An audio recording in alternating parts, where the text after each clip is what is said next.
There is a core fundamental difference between video games and movies that I think has become an increasing problem, but also noticeable problem, especially when it comes down to critique amongst any set of individuals. When someone is watching a movie, it's much easier to criticize a movie. And why is that? It's because the predecessing scene, the amount of time that it takes to get from that scene to the next one, the logical coherency of the predecessor is directly tied to the next 10 minutes of the film. So it's much easier to logically tear apart a movie when you just see 10 minutes ago you said this, 10 minutes later this now doesn't make any sense.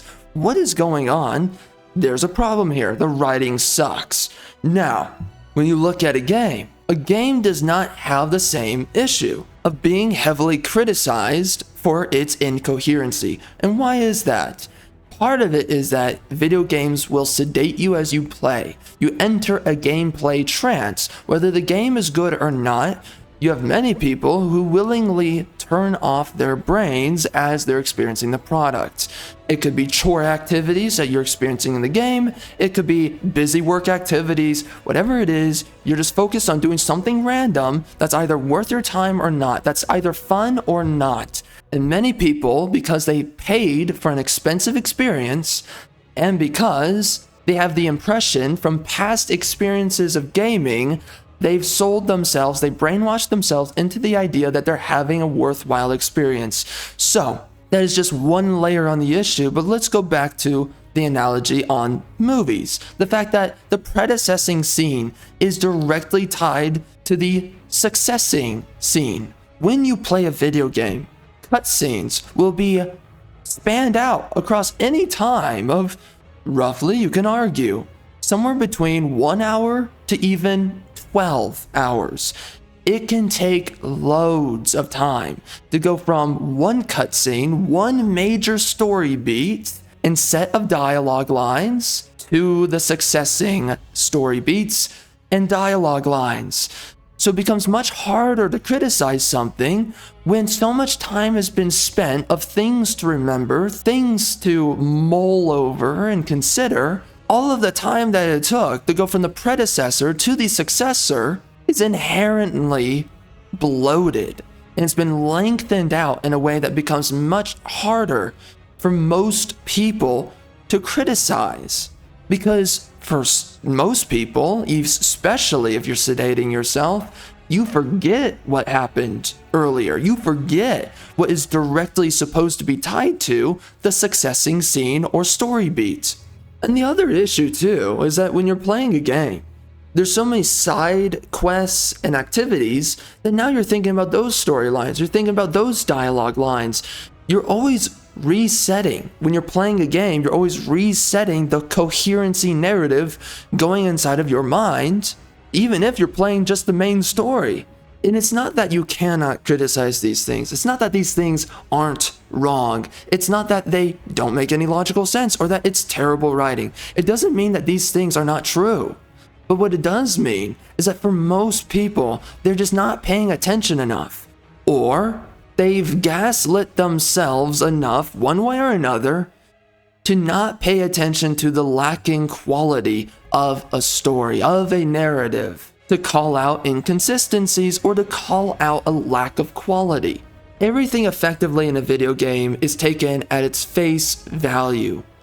And because you had experiences within that game that maybe you said was good or it was valuable in some way, you've gaslit yourself one way or another saying, well, because I'm having fun with the gameplay, and well, there was that one scene that kind of somewhat got to me, or it didn't even get to you. You were just like, oh, that was really sad.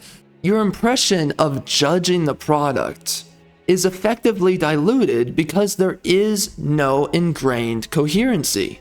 And so the biggest issue that'll happen is that unconsciously, you will be judging different characters and elements of the story rather than the predecessing characters and elements of the story. So that side quest that you went on and that one random character you met, that character and the impression they left in your mind is going to be sitting with you as you get to the successing scenes of a video game. And again, effectively what happens is that your memory is constantly being overwritten, even if it's just subconsciously. If it's not unconscious, it's subconscious that your mind is being overwritten consistently from one story beat to the next, or from one story beat into gameplay to the next story beat. And this is what happens. You are now being conditioned for incoherent storytelling is what happens there. There's so many, again, as I've said, so many other characters are now resting within your head. Dialogue lines of different characters are resting within your head. Now, you have to work a little bit harder to maintain the coherency of the overall game story. There are many people that can pick apart a game and a story and address as to whether or not it has any story writing quality, whether or not it has any coherency, whether or not it has any value, and whether or not the characters are worthy of their time in the story, including the fact that, can you spot how basic and flat a story is? And this is, again, a part of my point here. You will be playing through a game, and you'll be playing through a game that, if you actually pay attention to the story, it's analogous or directly synonymous to a crappy television show. You'll realize there's not much of a story going on here. That character is randomly having this conviction all of a sudden. The predecessing scene, he didn't have that conviction.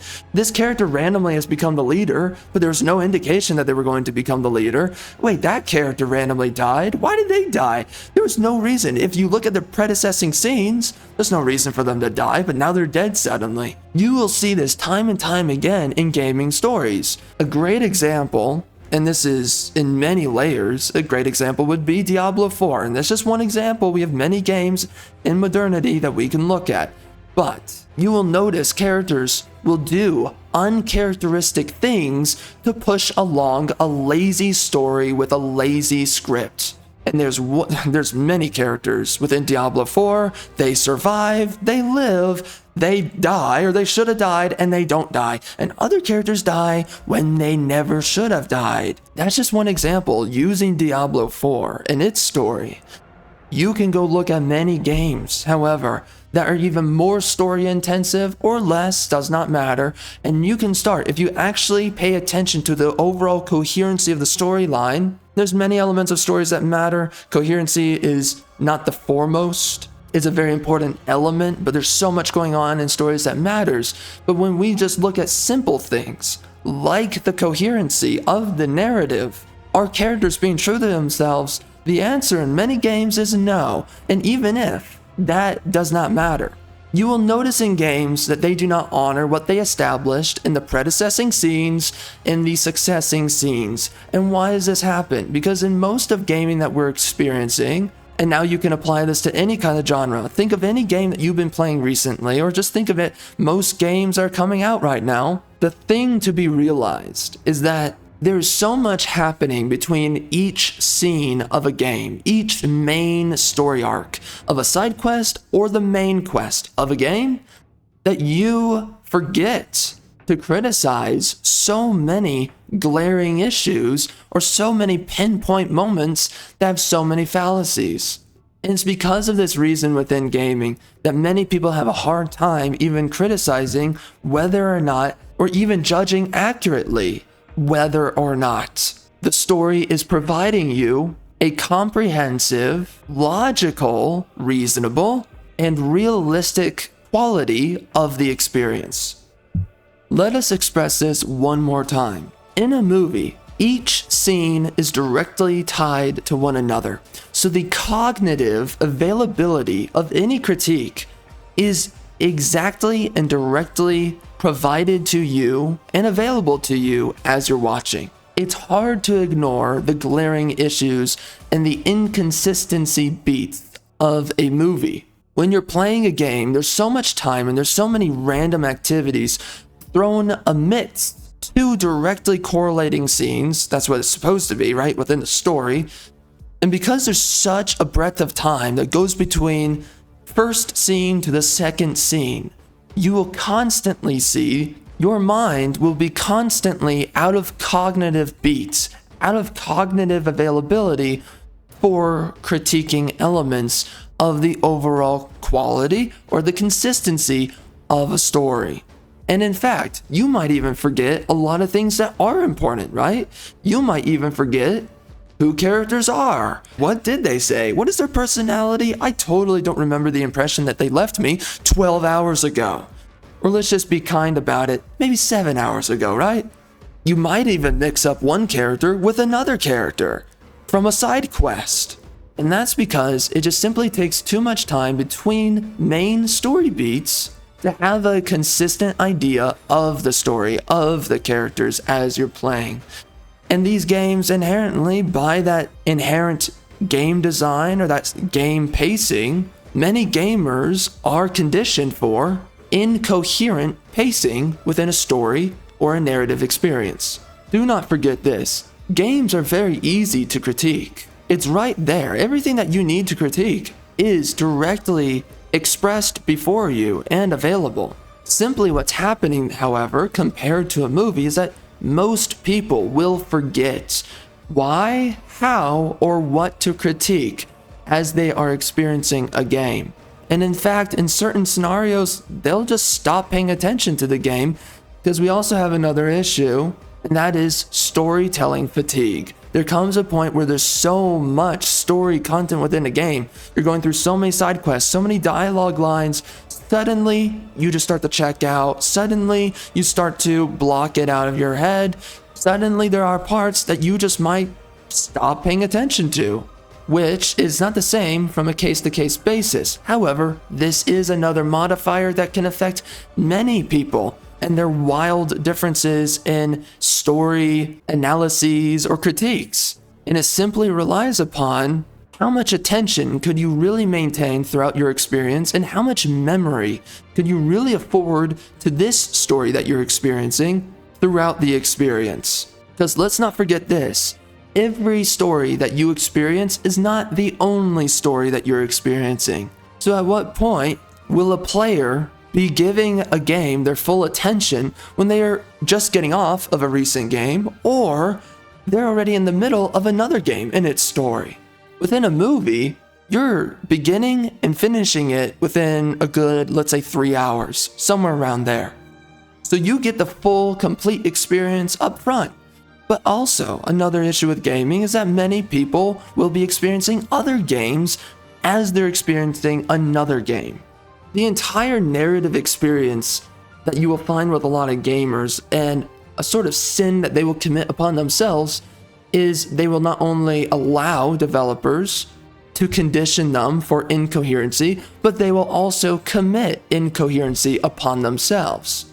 And that's what makes games and their stories so unreliable for many people to critique.